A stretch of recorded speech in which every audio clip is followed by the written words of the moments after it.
Et bonjour, alors ici on va voir un insecte.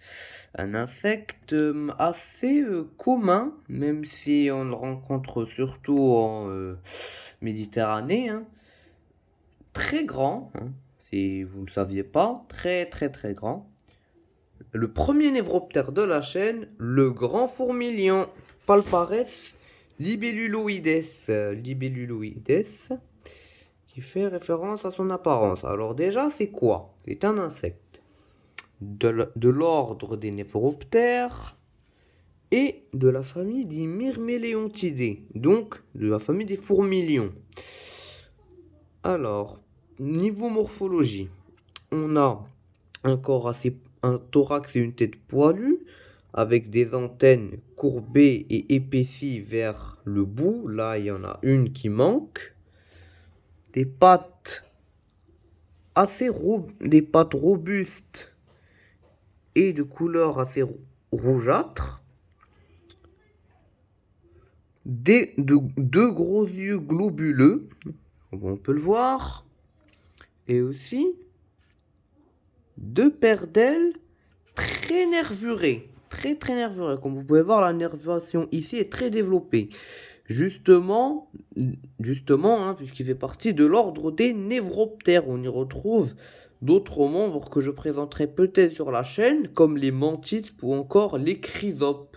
Mais ceux-là sont beaucoup plus petits que notre fourmilion géant, hein, ou grand fourmilion.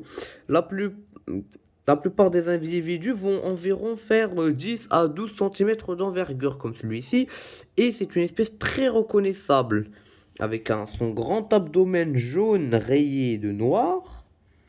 Ici, comme vous pouvez le voir, on a une paire de cercles avec une espèce de petite bosse à la base, une protubérance, parce que ici c'est un mâle. Les mâles vont avoir un abdomen fin, longiligne, avec deux longs cercles. Les femelles vont avoir un abdomen beaucoup plus gros et sans les cercles. Et comme je l'ai dit, de grandes ailes, très grandes, nervurées, et qui sont tachées, hein, tachetées de nombreuses petites taches sur les bords, et aussi au centre des taches beaucoup plus grosses, hein, comme ici.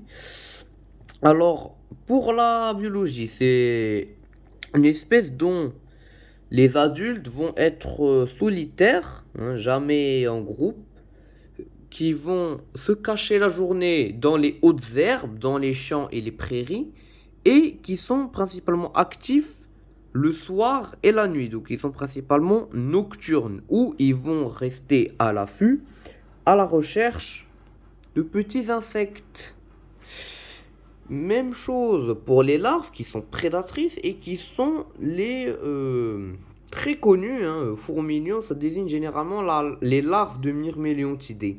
Donc, comme tous les Myrméléontidés, elles vont se creuser un espèce d'entonnoir dans le sol, un sol généralement sableux, et elles vont s'y enterrer, ne laissant que les mandibules, de longues mandibules en forme de faucille.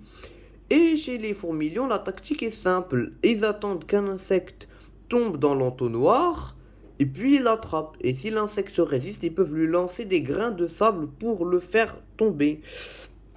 Alors, et ça, hein, la larve du grand fourmilion le fait, hein, tout le temps. C'est sa technique de chasse, comme tous les myrméléontidés. Pour la taille, comme je l'ai dit, les adultes vont environ faire 12 cm d'envergure, ce qui est très grand pour un insecte, surtout de chez nous.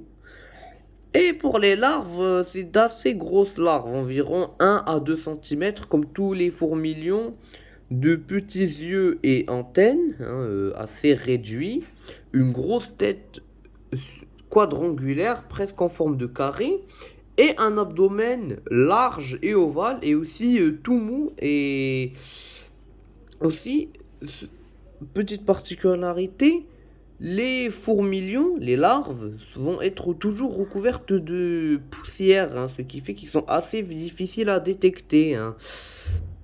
Ils vont souvent être cachés parmi la rocaille, ou ils sont en train de chercher pour un endroit propice au creusage d'un entonnoir. Pour la taxonomie, il a été premièrement décrit par Linné en 1764 sous le protonyme d'Emerobius libelluloides.